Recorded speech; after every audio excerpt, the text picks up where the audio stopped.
Today we celebrate the feast of St. Peter Claver. St. Peter Claver was born in Spain in the 1500s and became a member of the Society of Jesus, otherwise known as the Jesuits, in the early 1600s, and wanted to serve in the missions.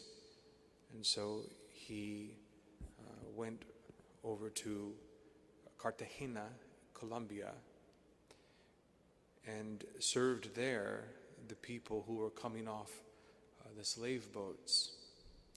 And so there's a beautiful reading that is prescribed by the church today for the office of readings that I thought would be a nice reflection for the homily for you all to hear.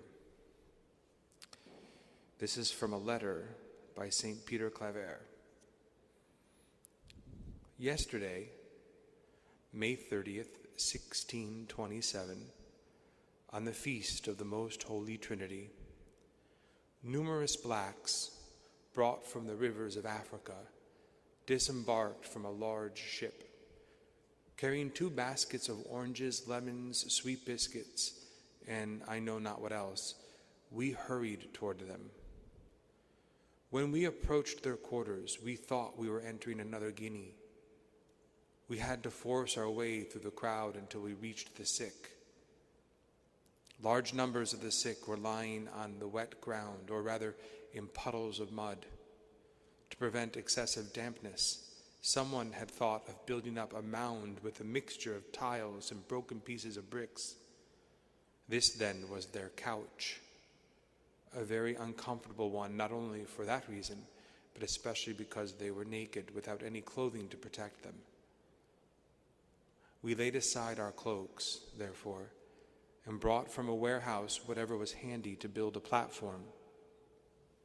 In that way, we covered a space to which we at last transferred the sick, by forcing a passage through the bands of slaves. Then we divided the sick into 2 groups. One group my companion approached with an interpreter, while I addressed the other group. There were 2 blacks nearer death than life, already cold, whose pulse could scarcely be detected. With the help of a tile, we pulled some live coals together and placed them in the middle near the dying men. Into this fire we tossed aromatics. Of these we had 2 wallets full, and we used them all up on this occasion. Then, using our own cloaks, for they had nothing of the sort, and to ask the owner for others would have been a waste of words, we provided for them a smoke treatment by which they seemed to recover their warmth and the breath of life. The joy in their eyes as they looked at us was something to see. This was how we spoke to them, not with words, but with our hands and our actions.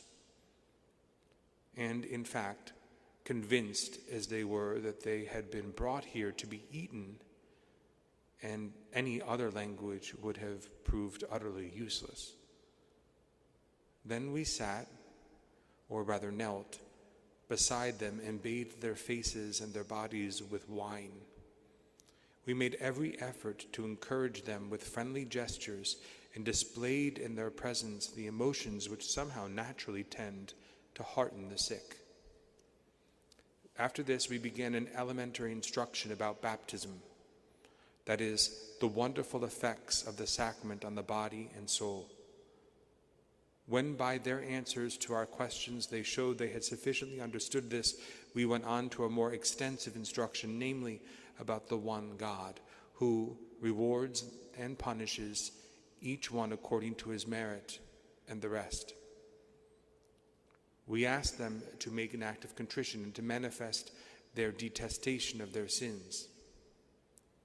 Finally, when they appeared sufficiently prepared, we declared to them the mysteries of the Trinity, the Incarnation, and the Passion, showing them Christ fastened to the cross as he is depicted on the baptismal font on which streams of blood flow down from his wounds, we led them in reciting an act of contrition in their own language.